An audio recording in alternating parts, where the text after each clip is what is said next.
Alors, Bezrat Hashem, le mois d'Adar, on va essayer de redoubler de Simcha, avec l'aide de Dieu, Michel Nirda Sadar, Marvin Be Simcha. Alors, on commence par dédier secours pour la Ilou Nishmat de Chaya, Clara, Bat, Ren et Shmuel. Aussi pour Myriam, Bat et Elisheva. Donc, ce cours du Dvar Malchut, sur le Dvar Malchut, Parashat Trouma, tout le monde sait, je crois, enfin je pense que tout le monde sait que dans cette paracha, c'est dans cet endroit-là qu'il est écrit à propos du Mikdash. Donc tu sais, ils feront pour moi un sanctuaire et je résiderai parmi eux. Donc Dieu il s'adresse au peuple juif et il demande à chaque juif de faire un sanctuaire pour qu'il réside à l'intérieur du sanctuaire, mais il est écrit parmi eux. Ça veut dire que on ne doit pas seulement comprendre que le sanctuaire, c'est le temple lui-même, l'endroit où Dieu il va se révéler. On doit faire le rapport avec nous-mêmes. Je résiderai parmi eux, c'est-à-dire parmi chaque juif. C'est-à-dire que Dieu il va résider en chaque juif. De quelle manière on peut attirer la présence de Dieu en nous-mêmes. Ça, évidemment, c'est quand on s'attache à lui, quand on s'évertue à faire le bien et à fuir le mal. C'est en sanctifiant ce monde matériel, par l'application des commandements divins, et en se sanctifiant nous-mêmes. C'est toute cette idée-là qui est toujours au centre de la chassidoute, le fait de se sanctifier. Donc la parashat Trouma, elle est liée avec, d'une part, le fait de faire de nous-mêmes un sanctuaire, un mikdash, et aussi, l'idée du mikdash, c'est d'abord c'est lié avec le don aussi. Le fait que chaque enfant d'Israël il va donner une partie de ses biens pour construire le temple. Et là-dessus, le verset, il dit Vaïkrou, Medaber Hashem el Moshe les morts, Medaber el Bnei Israël, Vaïkrou li Trouma. Qu'ils prennent pour moi, qu'ils prélèvent pour moi un prélèvement. Donc ils vont prendre pour moi Vaïkrou li. On pourrait faire même un rapprochement avec la parachat qui vient, parachat Tetzavé, et en fait qu'on lit à Mintra, et on commence à lire à Mintra, Tetzavé, puisque là aussi, il va écrire li Shemen Zait Katit les Maor, que là aussi il est écrit la même expression, va écrire li, qu'ils prendront pour toi, Dieu il adresse à Moshe l'ordre d'ordonner aux enfants d'Israël d'apporter pour lui de l'huile concassée d'olive pure pour allumer la menorah. Et c'est le même verbe qui est employé, va écrire. Donc qu'est-ce que ça veut dire Vaïkrou li Trouma? L'Admor Zaken dit dans le Tanya, il explique que Vaïkrou c'est aussi l'idée de Vaïkrou li, ils me prennent à moi. C'est-à-dire que quand tu étudies la Torah, c'est Dieu il fait un avec la Torah. Vaïkrou li, ils me prennent à moi. L'expression li, ça représente Hachem. Donc l'idée que le Saint béni soit-il, Israël et la Torah, ça fait qu'une seule chose. Donc tu vois, Vaïkrou li Trouma. C'est-à-dire le don de lui-même. Et souvent je répète cette histoire-là dans les cours, au sujet du Rabbi Rachab, qui étudie la Torah avec son ami. Il y avait son fils, qui était le Rabbi Rayatz, Rabbi Yosef Yitzhak. À l'époque, c'était juste un enfant qui dormait dans un berceau. Et quand il a vu son fils, il a eu envie de l'embrasser. Et au lieu de l'embrasser, il a décidé de remplacer cet amour-là qu'il ressentait pour son enfant par un baiser chassidique. C'est-à-dire qu'il a remplacé l'amour qui s'exprime par un baiser, par un amour qui va s'exprimer par le don de lui-même dans un mahamar chassidique. Tu vois, c'est ça la trouma, d'une certaine manière, le don de soi-même. Il donne son âme. D'ailleurs, quand il a quitté ce monde, il a dit à ses chassidim, je vous laisse mes écrits. Et dans mes écrits, il y a mon essence, exactement comme Dieu. Dieu lui-même, il dit, j'ai écrit mon essence et je vous l'ai donné. Ce sont les initiales du mot Anochi. Anochi, c'est l'essence divine qu'il a donnée dans sa Torah. Il a fait, vraiment c'est ça la Trouma. Le fait de prélever de toi-même, du plus profond de toi-même, une chose qui est immensément précieuse. Une chose qui est, dans ce cas-là, comme la Torah, qui procède de l'essence de Dieu. C'est vraiment l'essence de Dieu, tu vois. Et c'est pour ça que le Rabbi, il explique dans Malchut, il dit que quand est-ce que Dieu il a ordonné aux enfants d'Israël de faire un don pour construire le Mishkan, c'est après le don de la Torah. Ça vient juste après le don de la Torah. On va essayer de comprendre pourquoi. Dans le Dvar Malchut, le Rabbi aussi, il explique, il essaie il nous donne le lien qui existe entre la Parashat Trouma et le mois d'Adar. Dans le mois d'Adar, puisqu'on rentre dans la Simcha, vraiment, quel est le lien qu'il y a avec la Parashat Trouma, le lien entre le Mishkan et la Simcha. Alors, la question qui est posée par le Rabbi au tout début du Dvar Malchut, d'abord il commence par nous dire que Chodesh Adar, Eino Chodesh El Simcha, c'est donc un mois de Simcha. Et il explique, il est dit dans la Gemara que Mishenichnas Adar Marbe Mesimcha, que quand on entre dans le mois d'Adar, alors on doit multiplier les joies. Et plus que ça, pour quelle raison on dit Kishem Shenichnas Av, Kishem Shenichnas Av, quand on rentre dans le mois de Av, le mois de Av, c'est le mois du Tisha B'Av et tout ça. C'est un anniversaire, le combien, le 8, non? C'est ça? 8 mois de Av. Donc c'est Simcha ça par contre. Mais quand on rentre dans le mois de Av, on réduit Mimaitin, mais Simcha, on réduit la joie. Car, et de la même façon, car Mishenichnas Adar, mais quand on entre dans le mois de Av, on redouble de Simcha. Alors le Rabbi explique, il nous dit, quelle est la réponse à cela? Quel est le rapport entre le mois de Av et le mois qui est un mois de tristesse, et le mois de Hadar, qui est un mois de joie? Alors il explique que la Gemara vient nous enseigner que grâce à la simcha du mois de Hadar, alors cette simcha-là, elle va nous donner la possibilité de transformer les afor, gam et achosher, de transformer l'obscurité du mois de Av en lumière. Tu vois, c'est transformer l'obscurité en lumière, comme la voix qui sort du temple de Rabbi Shimon Bar Yochai dans les mondes supérieurs et qui dit « Celui qui peut rentrer dans mon palais, c'est celui qui est capable de transformer l'obscurité en lumière. » Qui c'est qui est capable de transformer l'obscurité en lumière? Il dit c'est le tzaddik, vraiment le tzaddik lui-même qui est capable de transformer vraiment, de dévoiler l'essence divine au point que l'essence divine a la capacité de transformer l'amertume en douceur. Et la joie aussi. D'ailleurs, même, tu vois, dans l'enchaînement des mondes, le passage de quand Dieu crée le monde, dans la première, ce qui représente la volonté de Dieu, c'est quoi? C'est la séphira de Keter, le niveau inférieur de Keter, et le niveau supérieur de Keter, cette couronne qui surplombe les mondes, c'est le Ta'anoug, le plaisir de Dieu. Tu vois que le plaisir divin, il est à la base même de tout le processus de la création des mondes. C'est-à-dire que c'est parce qu'il a un plaisir à créer un monde dans lequel il va résider que va suivre tout l'enchaînement de tous les mondes et de toutes les séphirotes. Tu vois, le plaisir, il précède la volonté, et la volonté, ensuite, elle précède l'acte concret. Donc, tu vois que c'est là la question, pourquoi Dieu a créé le monde? Quand on demande au Chassidim, la Chassidoute, si on pose la question à la Chassidoute, on lui demande pourquoi Dieu a créé le monde, qu'est-ce qu'elle va répondre à la Chassidoute? La réponse qu'elle donne, il n'y a aucune réponse qui peut être donnée, sauf une seule. Quelle raison Dieu a créé le monde? Parce que ça lui fait plaisir. Donc tu vois, ce plaisir-là, c'est le sommet de la couronne, le sommet de la séphira de Keter, c'est le Ta'anoug. Quand on dit que Dieu y joue pendant la nuit, au milieu de la nuit, il joue avec le Léviathan. C'est le Léviathan qui apparaîtra dans les temps messianiques, le Léviathan. C'est ce poisson géant qui vit sous la mer. Et quand on dit que Dieu y joue avec le Léviathan, la Chassidoute, elle vient expliquer que c'est Dieu qui étudie, qui a du plaisir à étudier la partie profonde de la Torah. Tu vois. Donc c'est la source même de tous les secrets de la Torah, c'est le plaisir divin.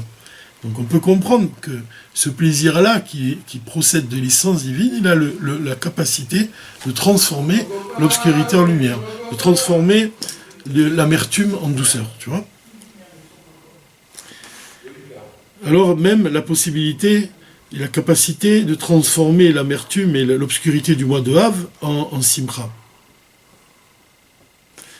Umikan chez les Chodesh Hadar Shte Ma'alot. Donc dans le mois de Hadar, il y a deux niveaux. Il y a le niveau de la bracha, qui vient de la grandeur de la simcha.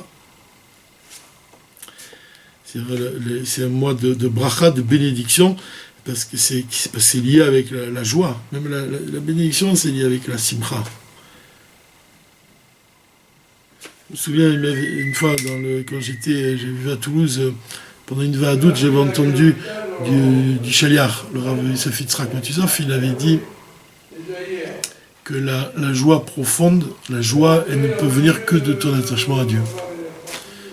Tu vois, les joies les plus profondes, c'est quand on parvient à révéler ce lien qui nous unit à Dieu. C'est ça la joie la plus profonde. Donc on peut comprendre que cette joie-là, elle est au centre même elle doit être au centre de notre vie, tu vois. Quand on voit autour de nous, quand on voit qu'on ne parvient pas à faire, tu vois, qu'on n'est pas heureux du résultat, alors tout de suite on doit aller voir le haut.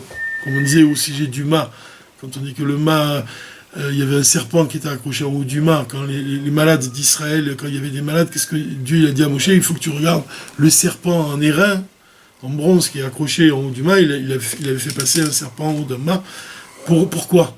Parce que c'est ça qui permettait de guérir toutes les maladies, c'est de regarder la maladie à sa racine, et de comprendre que la maladie, elle a une origine spirituelle. Donc quand tu lèves les yeux vers le haut du mât, c'est comme ça que grâce à Dieu, tous les malades avaient guéri, tu vois. C'est pas seulement la maladie, évidemment, c'est pas seulement une maladie physique, c'est aussi évidemment une maladie spirituelle. Là-dessus, on doit tous se rappeler de cette histoire, toujours du Rabbi Rachab avec le Rabbi Rayatz, quand il s'était sorti d'une synagogue. Et ils avaient entendu une histoire, cette histoire-là, qu'un chassid, il essayait d'aller au mikvé, il montait une pente qui avait été verglacée. Et des jeunes chassidim, ils l'observaient de loin, ils avaient peur qu'il tombe, qu'il glisse sur la glace. Et puis le chassid, il s'est tourné vers eux, il leur a dit, quand on est bien accroché en haut, on ne tombe pas. Bon. Peu après, après avoir entendu cette histoire, le Rabbi Rachab, il sort de la synagogue avec son fils après la prière d'Arvit, et puis ils sont sur le chemin vers l'hôtel. Je crois que ça se passait à Vienne. Et en marchant, le Rabbi Rayatz, il nous précise que tous les passants qui croisaient son père, ils le regardaient parce qu'ils admiraient la lumière qui émanait de lui. Vous voyez qu'il avait vraiment la lumière qui émanait de lui. Et son père était concentré au livre qu'il allait, au discours chassidique qu'il allait méditer à le chassidoute. Donc il parlait pas à son fils. Et son fils, il était triste. Et son fils, ça s'est lisé sur son visage. Et à un moment, contrairement aux apparences, le Rabbi Rachab, il savait très bien qu'est-ce qui se passait à l'intérieur du cœur de son fils. Il s'est tourné vers lui et il lui a dit, quand on est bien accroché en haut, on ne tombe pas. Ça veut dire quoi? Ça veut dire qu'il avait senti que son fils, il était tombé par une pensée. D'ailleurs, c'est que la simra, c'est pas seulement quand on parle de quand on est bien accroché en haut, on ne tombe pas. C'est lié de ne pas tomber dans nos pensées aussi.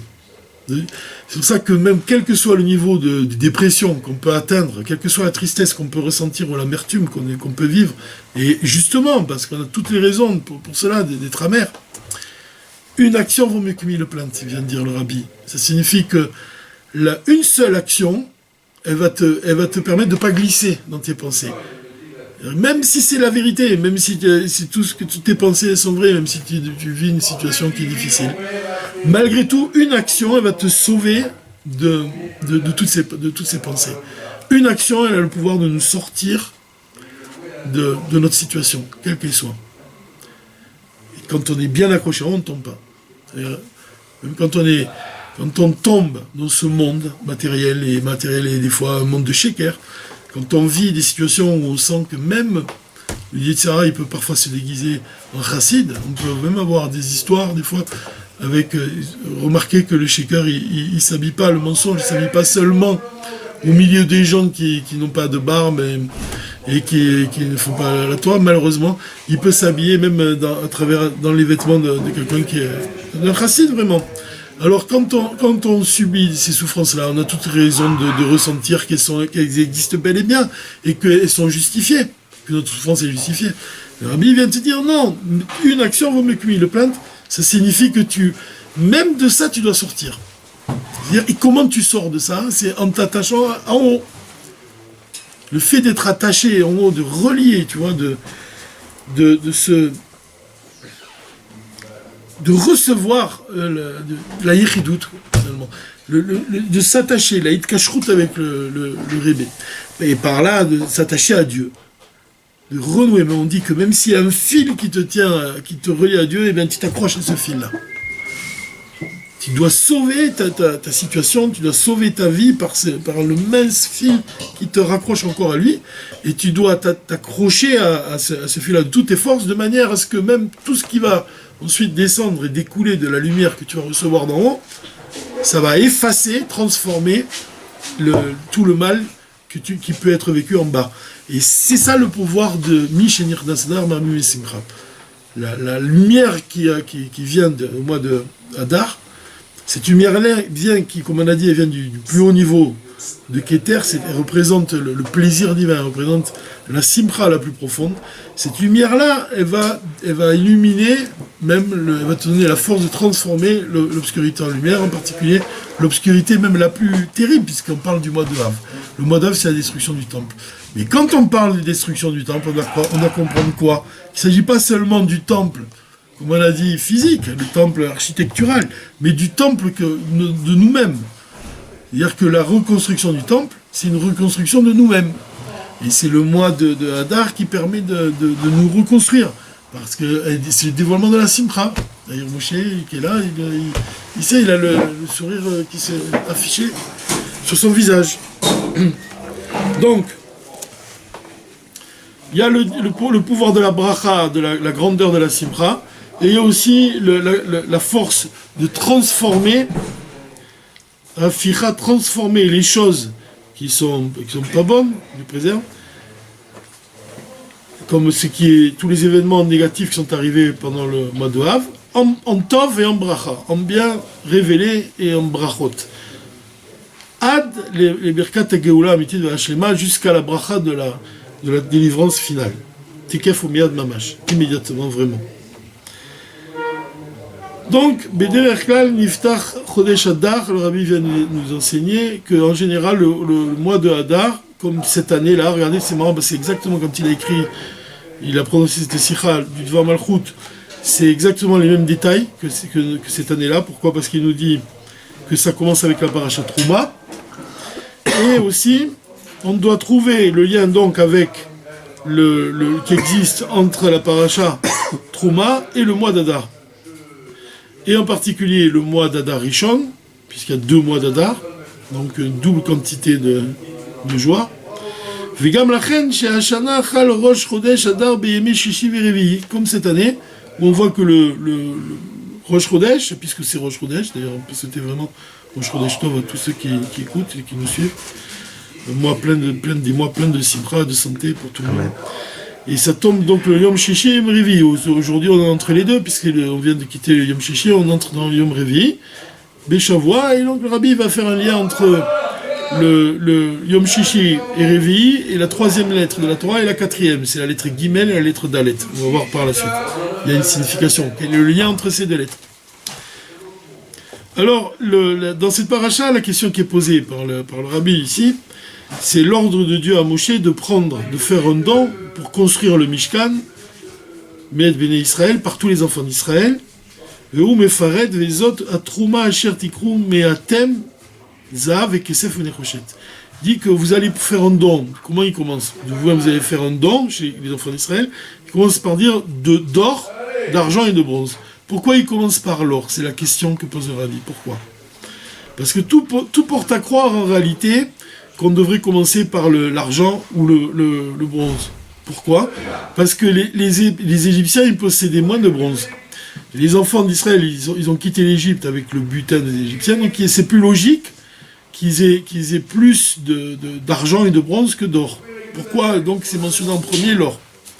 La deuxième idée, c'est que dans le Mishkan lui-même, il y a moins d'or que d'argent et de bronze. Donc pourquoi, là, encore une fois, pourquoi on commence par l'ordre divin, c'est d'apporter l'or, alors qu'il y en a moins dans le Mishkan que l'argent et de bronze. La troisième idée, c'est pourquoi Dieu il va demander aux enfants d'Israël d'apporter de l'or, sachant très bien que tout le monde n'est pas riche. Que c'est l'or, c'est une denrée qui est rare, c'est très rare. Donc pourquoi, quel est l'accent ici? Pourquoi l'or en premier? Tu as une idée? Pourquoi Dieu il demande en premier l'or?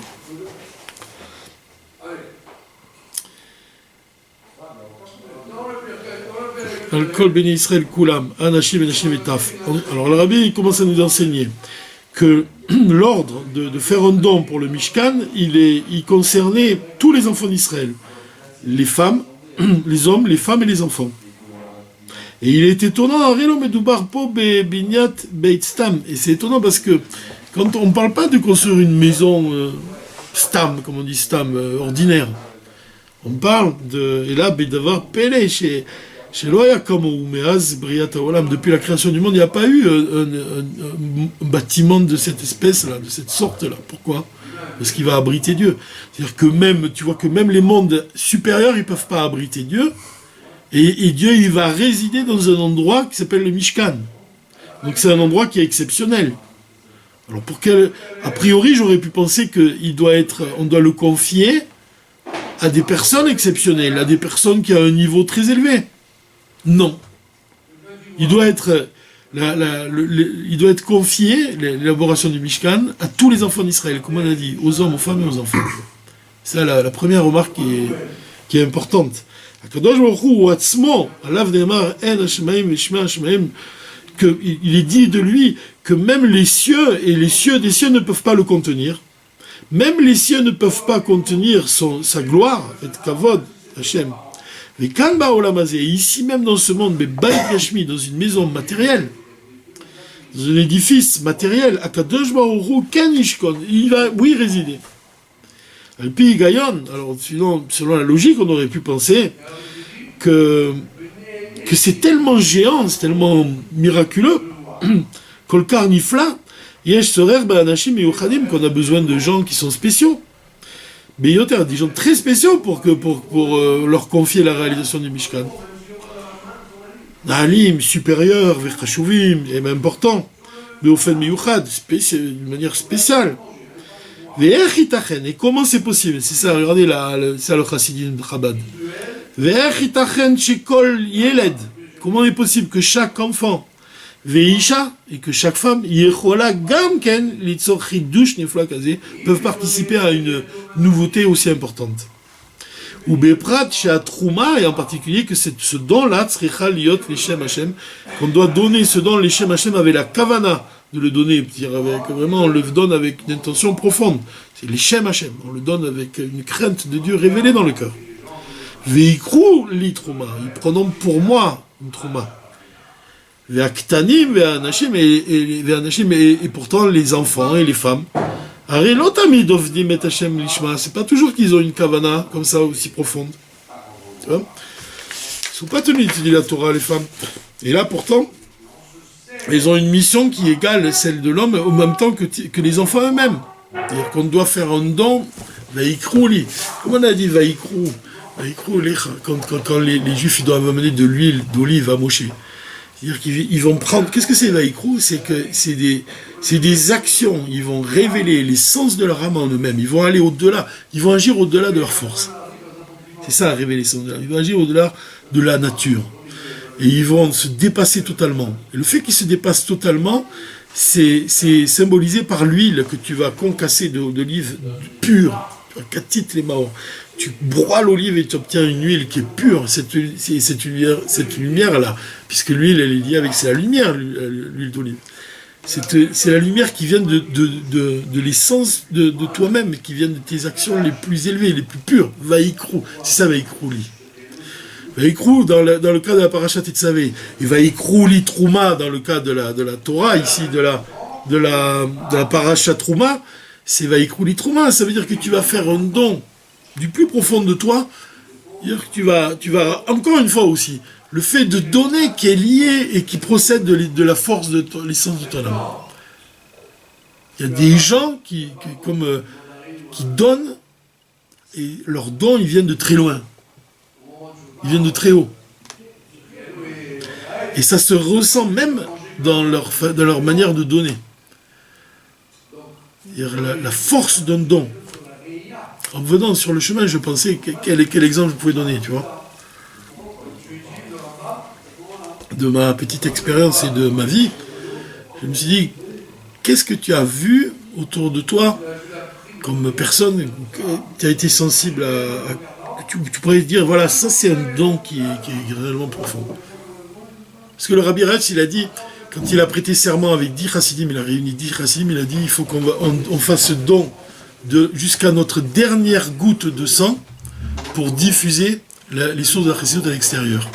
Ça, c'est un don qui vient de l'essence de l'homme. Et j'ai pensé, bon, évidemment, je pourrais parler de ma mère ou de mon père, ou de ma sœur, ou de mes sœurs, ou de mon épouse, ou mes enfants, ou de mes beaux-frères, de tout mon entourage. J'ai des milliers d'exemples où je pourrais parler de ça. Mais pour donner un exemple, peut-être, où j'implique moins mes émotions, et j'implique plus le sechel, vraiment, parler de mon rab, le rab Yitzhak Tzvi Eisenbar à la Shalom. Qu'est-ce que c'est un don qui vient de l'essence? Je lui avais demandé d'étudier avec lui, parce que quand je suis arrivé vivre en Israël, j'étais dans une communauté où il priait tous les matins. Je fréquentais la même synagogue, donc. Et il est venu vers moi un jour, il m'a dit, est-ce que tu peux faire le portrait de mon père? J'ai juste une photo d'identité, et c'est tout ce qu'on a, et j'aimerais faire un tableau de ça. Alors il m'a confié une reproduction d'une photo, sa carte d'identité. Son père, il s'appelait Shimon, qui a été assassiné dans la vieille ville de Jérusalem pendant la guerre des 6 jours. Je crois que c'était la guerre des 6 jours. En tout cas, j'avais cette photo dans la main, et donc j'ai regardé cette photo en noir et blanc, et je devais faire un tableau à partir de ça. Alors j'ai peint le tableau. J'ai peint un tableau, et quand je lui ai livré le tableau, après avoir fait quelques modifications, parce qu'il m'avait dit, tiens, je ne reconnais pas là, il faut changer ça. J'avais écouté, évidemment, pour que ce soit vraiment exactement ce que lui voulait. Évidemment, j'avais posé avant de peindre ce tableau, j'avais demandé qu'il me raconte un peu sa vie pour avoir un peu de quelque chose à dire, exprimé dans le tableau. Et il m'avait dit que la dernière chose qu'il avait dite avant de quitter ce monde, c'est qu'il avait dit de dire à ses enfants n'étaient pas présents, il était à côté de lui, il dit à mes enfants que toute ma vie, j'ai essayé de ne jamais faire, de suivre les chemins de la Torah, et que eux-mêmes, ils doivent aussi s'attacher à suivre les voies de Dieu, et aussi de ne jamais faire de mal à quelqu'un. Imagine. Et c'est ce qu'il a avant de quitter ce monde, il a dit ça, de transmettre ce message à ses enfants. Donc ça m'avait déjà conquis mon cœur, quoi. Ça m'avait porté pour peindre son portrait. Et quand j'ai peint son portrait, donc, et je lui ai livré à la fin, et je lui ai amené le tableau, j'en ai profité, j'ai dit, j'aimerais étudier le Tanya avec vous, vous pouvez m'enseigner le Tanya? Et il m'a dit, qui je suis moi pour t'enseigner le Tanya? Alors je lui ai dit, justement, si vous dites ça, c'est que vous êtes capable de m'enseigner le Tanya. Alors il a souri, il a dit, bon, d'accord. Et j'ai étudié avec lui pendant 3 ans et demi, tous les matins, de 6h30 à 7h, avant la tfila. Ça, je considère que c'est ça un don. Un don de soi. D'accepter d'enseigner le Tanya à une personne tous les matins, comme ça, et de le faire pendant 3 ans et demi, tous les matins, et de le faire en plus, sans compter qu'après la tefila, j'allais toujours lui poser des questions, et qu'il était toujours là pour répondre, et que c'était vraiment des belles réponses chaque fois. C'était vivre le Tanya chaque jour. Le don, quand Vaikrou, c'est ça un don, Vaikrou litrouma, que tu vas prendre de toi-même, tu vas prendre de la partie la plus élevée de toi-même, et tu vas la faire rayonner dans ton acte, dans tes pensées, dans tes paroles. Et si tu le fais, alors tu tombes pas. Celui qui est accroché en l'eau, il tombe pas. C'est cette lumière-là qui illumine le mois d'Adar, et c'est cette lumière-là qui a le pouvoir de transformer le reste des mois de l'année.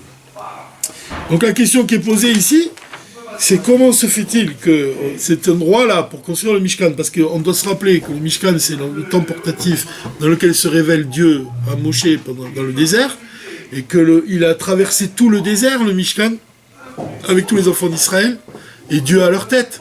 Il représente l'idée de... Ils ont transformé le désert. C'est ça le Mishkan, c'est transformer le désert, l'exil, en Géoula. Et s'ils n'avaient pas traversé le désert pendant ces 42 étapes dans le désert, tous les enfants d'Israël avec Moshe et Dieu, on n'aurait pas la force aujourd'hui de transformer cet exil dans lequel on vit en lumière. Donc quand les Juifs ils ont fait le don d'argent, d'or et de bronze, ça concernait chaque Juif. Et la question ici, le premier enseignement, tu pourrais croire que comme c'est l'endroit où Dieu il se révèle, où Dieu il va transformer le désert en l'exil, tu pourrais croire que c'est réservé à une élite. Il dit non, pas du tout. Ça concerne les hommes, les enfants et les femmes. Tous, ça concerne tous. Ça nous concerne tous. Premier enseignement. L'ordre de construire le Mishkan, il a été dit après Matan Torah. Mais Matan Torah, depuis Matan Torah, il commence à répondre le rabbi. Mais chez Akadosh Baruch Hu Amar, depuis que Dieu il a dit à chaque juif, Anochi Hashem Elokecha, comme on a dit, Anochi c'est l'essence de Dieu. J'ai écrit mon essence et je l'ai donnée dans la Torah. Il a fait don de lui, Dieu. Il a pris son essence. Qu'est-ce qu'il a fait don de quoi? Il a donné son essence. Il a donné son essence divine et il a admise dans la Torah. Il a donné dans la Torah. Un juif qui étudie la Torah, il s'attache à l'essence de Dieu. Son essence, même l'essence de Dieu, elle se lie à l'essence de son âme. C'est ça qui est fort, c'est l'union qu'il y a entre l'esprit divin et l'esprit de l'homme. Il est dit dans le Tanya. Cette union-là, il n'y a pas d'union plus parfaite que celle-là. C'est-à-dire que l'essence de ton âme, elle se lie à l'essence de Dieu. C'est d'une fusion parfaite. Et là, comme il dit, c'est tellement beau, dans le Tanya, il dit, la chose que tu étudies, elle enveloppe ton esprit, et ton esprit, il enveloppe la chose que tu étudies. C'est une union parfaite. Cette idée-là, que la Torah, elle enveloppe ton esprit. C'est quelque chose de merveilleux.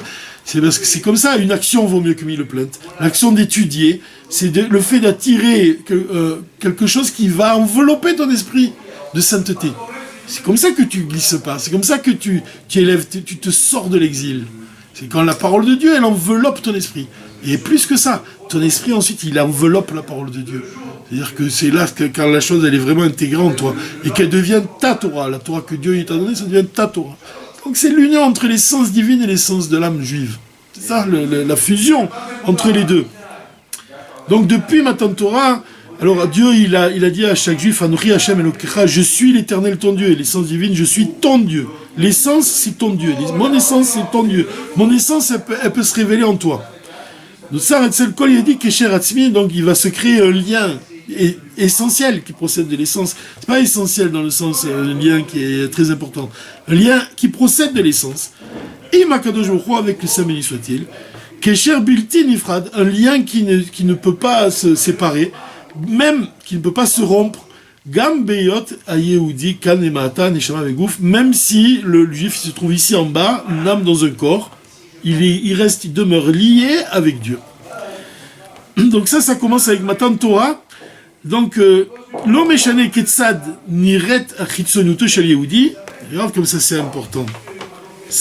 Peu importe, le rabbi il enseigne, ici même, peu importe l'aspect extérieur de ce juif, pnimiuto shel kol Yehudi, car sa profondeur et la profondeur de chaque juif, shehu echad im HaKadosh Baruch Hu, il fait un avec Dieu. Peu importe son apparence extérieure, sa situation matérielle extérieure, peu importe de quel juif il s'agit, tout juif fait un avec Dieu, mais pnimiut, en profondeur. Velachen gam im nire she'avodato shel Yehudi il shelo lishma, même si tu vois que de l'extérieur, tu te sembles que ce juif-là, son service divin, il n'est pas totalement véritable, il dit Ve'en ou oved et Hashem be'emet, et que tu as l'impression qu'en réalité, il ne sert pas Dieu de manière profonde et vraie, ar kolze ou klapechut, tout ça, c'est que de l'apparence. Qui be'etzem, de manière profonde, kol Yehudi oev et Kadosh Baruch Hu, Dieu il aime.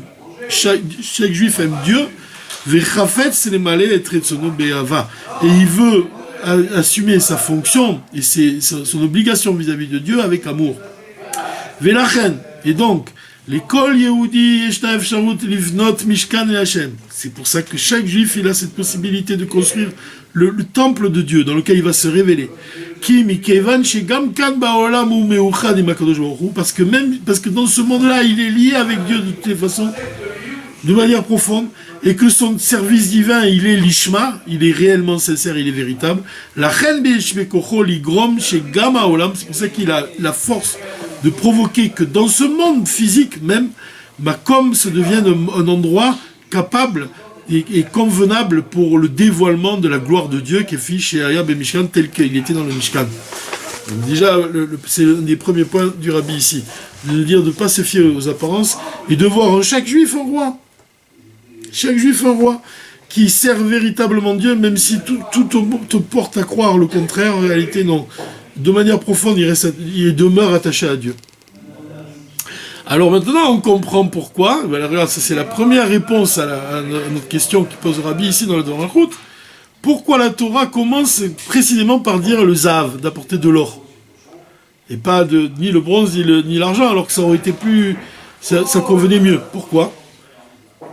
Parce que le zav, c'est pas un métal qui est banal. Azav, mais ça met l'or, il symbolise Be'etzem et Davar Ayakar, la chose la plus chère et la plus précieuse, et la plus importante. Mais la chen gamanu baim livdok ad kama yesh tzorer bezav mishkan. Même si tu regardes si tu regardes combien d'or on avait besoin en réalité dans le Mishkan, kama il dit ou alors combien de juifs peuvent faire ce don-là, de donner de l'or. Si tu regardes ces questions-là, si tu envisages ces questions-là, c'est vrai que en kol tzorer leaskir et azav berishona. C'est pas réellement l'or qui est primordial dans la question du Mishkan. Et même tu vois même que les pierres précieuses, elles sont peut-être plus importantes et elles sont citées qu'à la fin. Que Dieu il demande d'abord l'or. Oulam kan maskira Torah et Azam, mais malgré tout la Torah ici elle mentionne l'or. L'ok d'avoir bifnatzmo, c'est pas pour l'or qu'elle mentionne. Et là, kefi shehu kashur, elle, c'est tel qu'il est lié avec quoi? C'est quoi l'or? Qu'est-ce qu'il représente ici? Un juif. Un juif. Quand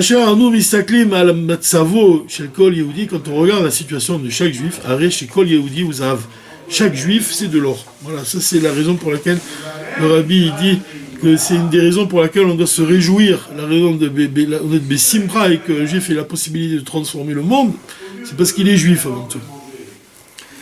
Ou Berosh, ou Berishona, ou Shayar les Troumat Zahav. Et c'est Troumat Zahav. Donc c'est ça pour la raison pour laquelle Dieu il leur donne d'abord l'or. Donc il vient mentionner ici quelque chose d'important. Notel Yehudi et Akoach Limnot et Mishkan. Comme on a dit, Dieu il donne la force à chaque juif de construire le Mishkan. Qui mekevan chez Kol Yehudi Zahav, parce que chaque juif c'est de l'or. Be'etzem. Kol Metziuto, toute sa réalité, toute son existence, Meuchedet Imakadosh Baruch Hu, elle est liée avec Dieu. Mais la reine Yeshua est à quoi? Et c'est pour ça qu'il a la force. Kamour livnot betav Hashem, de construire une maison pour Dieu, les Kan, les Mata, ici dans ce monde, ici-bas. Nekuda zon echona b'meuchad b'chodesh Adar, ce point est particulièrement vrai au mois de Hadar, parce que pendant le mois d'Adar, il est dit, chez Az Mazlam, chez Israël ou Bari. On dit que le Mazal d'un juif d'Israël, il est Bari, c'est-à-dire qu'il est saint, il est bon, il est bien, le mazal, ce qui représente le mazal, ce qui est lié avec notre bénédiction, ce qui est lié avec ce qui nous arrive, c'est que Dieu il nous réserve, ce que Dieu il nous donne, notre mazal. Mazal, ça veut dire la chose nozel aussi, ça veut dire couler. On dit qu'un mazal roé, ça veut dire que notre âme qui est en haut, elle voit le divin, et donc mazal roé, il y a des gouttes qui tombent d'en haut, qui nous atteignent. C'est qui nous donne ces gouttes-là, nous donnent la émouna en Dieu. C'est-à-dire que notre mazal, il voit, c'est la source de notre bénédiction. C'est la raison pour laquelle on croit en Dieu. C'est lié, la émouna, parce qu'on a la émouna, c'est lié au mazal. Parce que notre mazal, il voit le divin. Mazal, il nous donne des gouttes d'émouna. C'est écrit dans le Mahamar V'atat Tzavé, tout ça. Mazal roé. Donc notre mazal, on dit que le mazal chez Israël, pendant le mois d'Adar, il est bon. Alors, on dit que, on sait aussi que ça vient contredire une phrase qu'on connaît, on dit, Omnam Yadoua chez Ein Mazal Israël. Israël, ils dépendent pas des étoiles. Ils n'ont pas de destinée qui dépend de ce qui se passe en haut des étoiles. Ein Mazal Israël, on dit. Tu connais cette expression, Ein Mazal Israël. Alors ça contredit. Pourquoi tu dis que pendant le mois d'Adar, le Mazal, il est bon? Si on n'a pas de Mazal, à quoi ça sert de dire ça? Pourquoi dire que notre Mazal, il est bon? On n'a pas de Mazal, on est au-dessus du Mazal. Ça, le Rabbi pose la question. Alors Rashi, il explique, il dit, la Kavana, c'est quoi? C'est que le Mazalam chez le Béni Israël, que le Mazalam, le Mazal des enfants d'Israël, Natoun les Chinois, mais il peut être échangé. C'est-à-dire que chaque juif, il est au-delà de la nature. Et la Chenesh Bekocho, donc il a la force, à l'aider Tefila, par la prière, de quoi faire? De changer son Mazal. Voilà, c'est ça qu'il veut dire. Compris la question. D'un côté, on te dit que le Mazal, pendant le mois d'Adar, il est bon pour les Juifs. De l'autre côté, on te dit qu'il n'y a pas de Mazal en Israël. On n'est pas dépendant du Mazal, on est au-delà du Mazal, au-delà de la nature. Alors Rachid vient répondre à cette contradiction en te disant, ça signifie que chaque Juif, même s'il y a quelque chose qui est décidé en haut, s'il y a un Mazal, quelque chose qui est décidé en haut, il a la force d'annuler un décret, d'annuler, de changer son Mazal. De changer les choses. Première explication. Le Rabbi vient donner une explication qui est incroyablement belle ici. Il dit quelque chose de vraiment très très beau. Ce qu'il dit, il répond à cette question, il répond à la question d'une manière incroyable. Il dit Achidush el Chodesh Adar ou Yoter, mais c'est plus que ça. C'est quoi? C'est plus de dire qu'un juif il a la possibilité de changer les choses. Et quoi? Mais de dire que Milechatrila, sans même faire d'efforts, le mazal d'un juif, il est puissant, il est toujours bon. Voilà ce qu'il dit. Quand on dit Ein Mazal et Israël, ça veut dire quoi? Il n'y a pas de Mazal en Israël. Ein, c'est il n'y a pas. Ein Mazal, de Mazal, comme ça c'est dit. Les Israël pour chaque juif. Il dit, et là, le Rabbi va te dire Ein Mazal Israël, c'est quoi? Ça veut dire que Ein, le Mazal d'un Yehudi, c'est Ein, c'est Ein. C'est quoi? C'est le bitoul. Ein, ça veut dire il n'y a pas. T'as compris? C'est un jeu de... Comment tu lis la phrase? Ein Mazal Israël, ça veut dire quoi? C'est-à-dire que le Mazal d'un Israël, il est lié avec Ein, avec le bitoul. Le Mazal d'un juif, c'est ce Ein-là. C'est cette soumission qu'il a vis-à-vis de Dieu. Cette capacité qu'il a de faire don, comme Trouma, le don de sa propre vie, et parce que pour sanctifier le nom de Dieu, c'est ça, Ein Mazal Israël, c'est ça que ça veut dire. Le Mazal en Israël, c'est cette capacité-là, c'est ce Ein, c'est ce qui est lié avec la partie de son âme qui est enracinée dans le divin. Et comme il est enraciné dans le divin, dans son âme, il est capable de faire abstraction de tout le reste pour recevoir toujours un dévoilement de Dieu. Parce qu'il est totalement soumis à Dieu. Ein Mazal Israël, c'est ça que ça veut dire. Bitoul, c'est le bitoul. Donc on comprend que pendant le mois de Hadar, un juif, il doit être comme ça dans une situation de bitoul, mukhlat, un bitoul absolu. En réalité, le Rabbi ici sous-entend que c'est la licence de l'âme juive, elle se révèle en ce mois de Hadar. En plus, on a de la chance parce que ça dure 2 mois, pendant 60 jours. Mais on peut dire que le bitoul, c'est pas que en Hadar, c'est tout le temps. Chez lui, chez le Rabbi, c'est tout le temps. Parce que mais là, comme il te dit, Ein Mazal Israël, c'est quelque chose qu'on dit pendant le mois d'Adar. Le Mazal, c'est Ein. Ein, c'est le bitoul total. Et c'est pour ça que c'est 2 mois qui sont propices à ça. Bitoul mukhlat, bitoul absolu. Une soumission totale et absolue. Gamkan, Kenishama Begouf, Veomer, Veofen Shel Bari. Donc, même si c'est dans une âme, dans un corps, alors, et que dans un monde matériel, dans un monde où il y a des clipotes, dans un monde où il y a toujours une incitation vers des choses matérielles, on parvient pendant le mois on a une force particulière pendant le mois d'Adar qui nous pousse à révéler ce bitoul, ce Ein Mazal Israël. Le Ein, il est lié avec Israël. La capacité d'être totalement soumis à Dieu, elle appartient aux Juifs. La perceptivité, la perception du divin vient de Ein. Aïn, c'est ça veut dire il n'y a pas, le bitoul, c'est le, comme il dit Yaakov, Avinu, il a dit, Katanti Mikola Chassadim, je me suis fait petit pour toutes les bontés que tu m'as faites. C'est-à-dire que plus il reçoit de Dieu, plus il se fait petit. C'est ça le Aïn. Le bitoul, ça veut pas dire que je suis rien. Au contraire, ça veut dire que je comprends tellement que je me soumets tellement à toi que c'est là que je commence à exister. Et parce que je sais évidemment que tout ce que je suis, c'est toi qui me le donnes aussi. C'est pas, je me suis fait tout seul, comme il dit Pharaon. Mais la capacité de grandir, elle vient de ce Aïn là, la soumission, elle permet de t'élever à un niveau supérieur, à recevoir des hauts niveaux. Mikol Chassadim. De toutes les bontés que tu m'as faites, je me suis fait petit. Parce que je suis soumis à toi, alors je peux être un réceptacle pour recevoir des bontés. Sinon, je pourrais pas. Comme quelqu'un qui était allé voir le Rabbi Rachab. Le Rabbi Rachab, il était allé le voir pour lui demander une bracha. Le Rabbi Rachab, il lui a dit, il rentrait, il dit, j'ai besoin de votre bracha pour ça. Il a demandé, vraiment. Le Rabbi Rachab dit, je suis désolé, je ne peux pas te bénir. Tu connais cette histoire? Alors il est sorti complètement désemparé. Il est sorti, il est allé chez le Rabbi, demander une bracha. Il lui a dit non. Et il était dehors, comme ça, dans les couloirs, il pleurait comme ça, les mains, la tête dans les mains, il était désespéré, effondré. Et passe le frère du Rabbi. Et alors on dit, Rabbi, il vient, il le voit, il dit, qu'est-ce que tu as? Pourquoi tu pleures comme ça? Qu'est-ce que tu as? Il lui dit, je suis rentré dans le bureau du Rabbi, j'ai demandé une bracha, il a refusé. Alors il dit, viens moi. Alors il l'amène avec lui, et puis il lui dit, attends-moi là, il rentre dans le bureau, il dit à son frère, comment tu refuses? Il est en train de pleurer. Tu peux vraiment rien faire pour lui? Il dit, fais-le rentrer. Alors il rentre, et il lui dit, maintenant je peux te faire une bracha. Et il lui fait une bénédiction. Pourquoi il n'avait pas pu lui faire avant? Parce qu'il n'était pas apte, il a fallu qu'il se brise. Tu vois, il a fallu qu'il parvienne à ce niveau de haïn. De se rendre compte vraiment qu'il touche le fond, qu'il est plus rien sans Dieu. C'est là qu'il devient un réceptacle pour recevoir la bracha. De la même façon, quand tu vois un Arshon Ben Aminadab qui rentre dans la mer, il a fallu que la mer elle dépasse, elle empêche de respirer même, pour qu'il devienne un Kéli capable de recevoir le dévoilement quand la mer s'ouvre. Donc tu vois, plus tu te brises qu'à titre les morts, plus comme une olive que tu presses, tu fais jaillir l'huile, une goutte d'huile, la lumière. C'est ça, Katit est mort, cette idée-là, c'est le Aïn. Aïn, Mazal et Israël. Il n'y a pas de... Le Mazal Israël, c'est le Bitoul. Et ton Mazal, il dépend de ton Bitoul.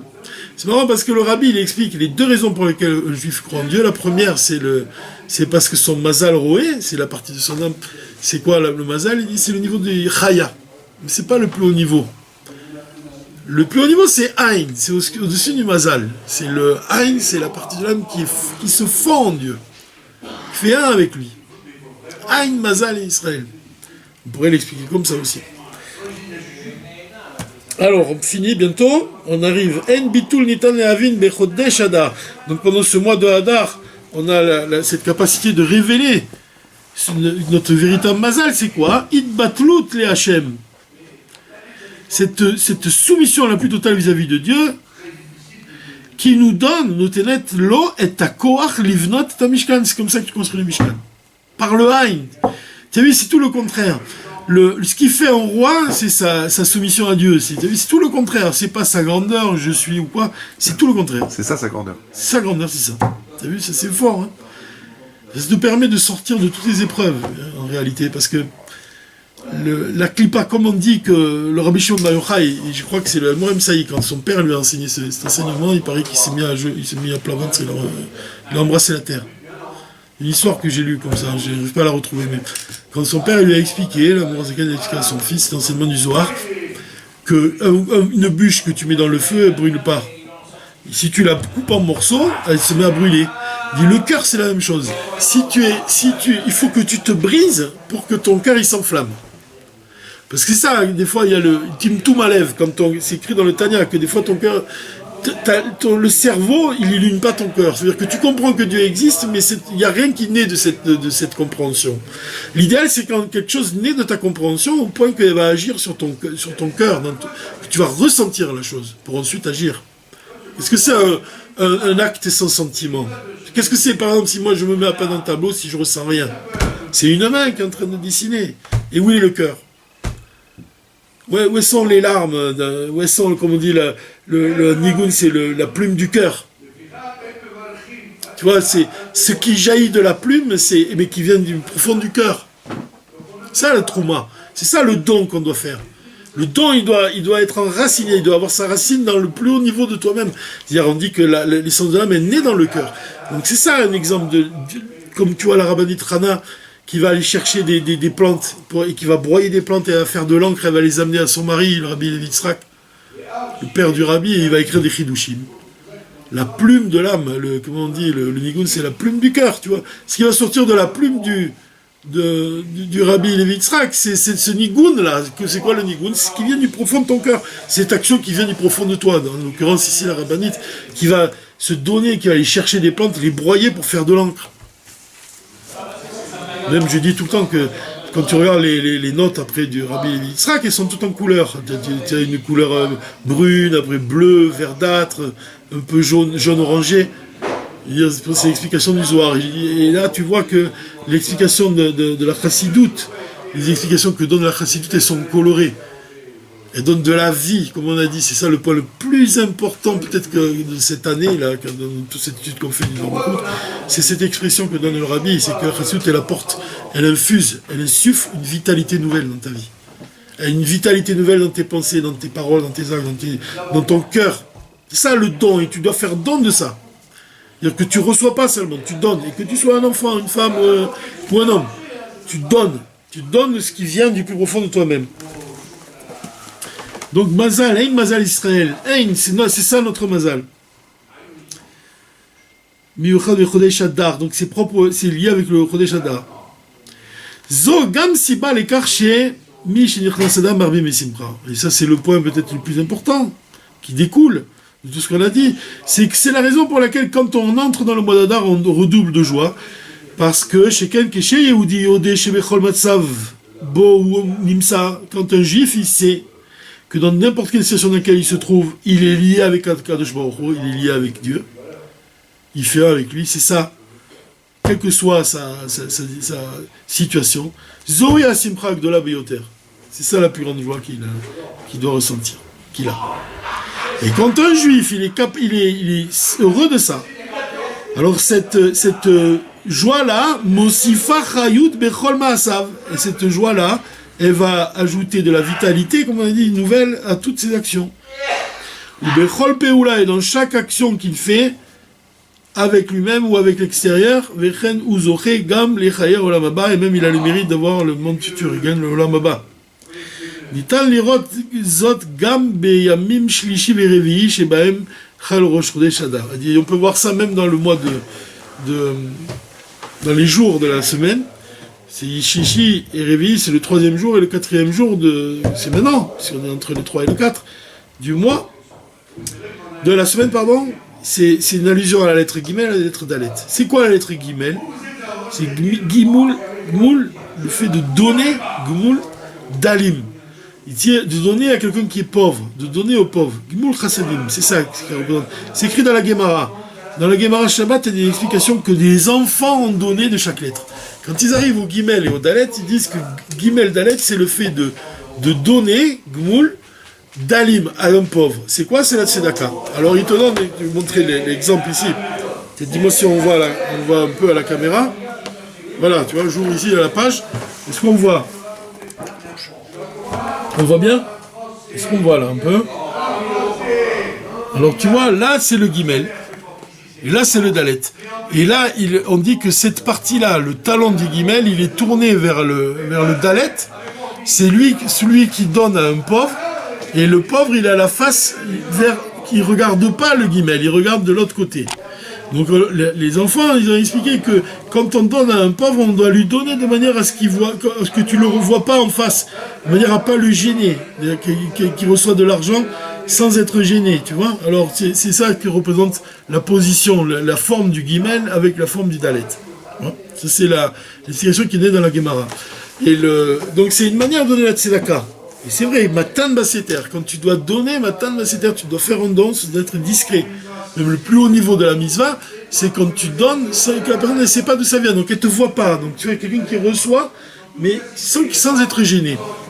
Non, le rabbi, il dit que la lettre Dalet, cette lettre Dalet, si je supprime ici le talon du Dalet, voilà, ici, on le voit là, si je supprime le talon du Dalet, ça devient un Resh. Donc la différence entre un Dalet et un Resh, c'est uniquement ce petit talon là, cette petite partie, comme un Yud. C'est comme un Yud qui fait le Dalet.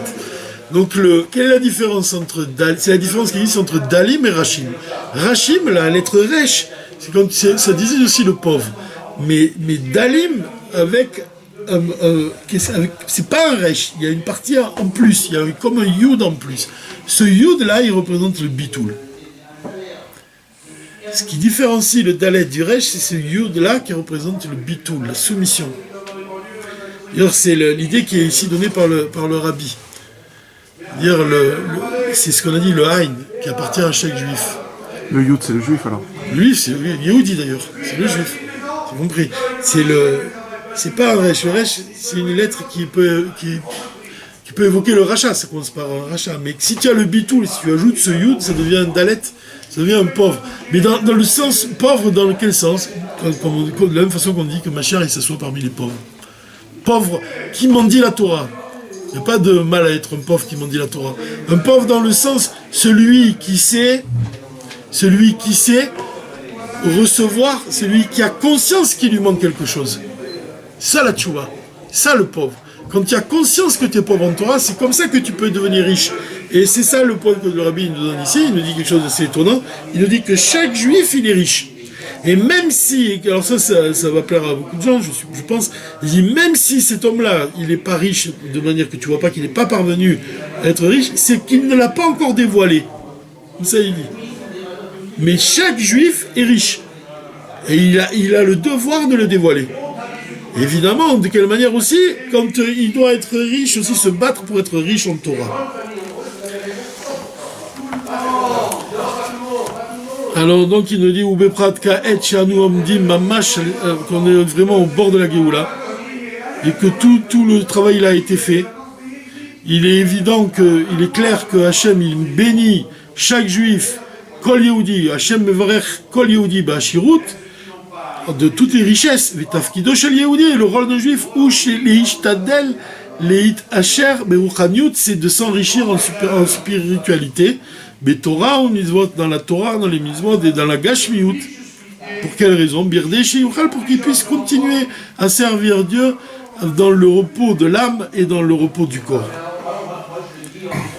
Donc il y a aussi une aura, un enseignement supplémentaire de la Parashat Trouma, c'est de construire le Bet Hamikdash.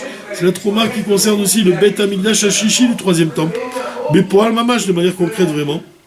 Comme Dieu il a dit, va Sobi Mikdash et Shachanti Betocha, et ils me feront un sanctuaire et je résiderai parmi eux, parmi chaque juif, comme on a expliqué. Ou Mikan, Aora et Lenu, seulement pour nous-mêmes, Livnot et Beit Hamikdash à Shishi à l'idée Melech HaMashiach, de construire le temple avec le Mashiach. Comme le Rambam il a dit, Ve'al kol echad ve'echad mi'Israël mutal achiv, on a tous l'obligation, qu'amour, les ishtatef betrumat Hamikdash, de donner pour le temple, même les enfants, même les petits. Et nous s'Africa, on finit là-dessus. En plus de cela, allez-nous les atril de commencer. On doit commencer à se réjouir maintenant déjà par la simcha la plus grande chez Ken Matrilat HaChodesh, que même Mitrilat HaChodesh, que en effet au début du mois Tsarich la Kachat Kochot l'école Chotche Adar, on doit prendre des forces pendant le mois d'Adar, les 2 mois d'Adar, Pachout pour commencer les atril, l'ismoir, de se réjouir véritablement des poils de manière concrète à l'idée l'imoud à Torah, par la joie de l'étude de la Torah, vekiyum ha-mitzvot et l'application des mitzvot. Pekudei Hashem yesharim, les décrets de Dieu ils sont droits, mais samchim lève et ils réjouissent le cœur. Vechen et pashut mamash l'ismoar, et donc de se réjouir et de réjouir son entourage et sa famille. Veikar, et l'essentiel, Veikar, chez Gvar, Tavo à Géoula, que vraiment vient de la Géoula, C'est l'essentiel à l'amitié de la Shema, Bepoal, Mamash. Car alors on parviendra à la perfection de la Simcha. Comme il est écrit, Azimale, Sechopinu, Leshoninu Rina, Venelech Kulanu, et Bet Amigdash, Techef, Umiyad, Mamash. Voilà.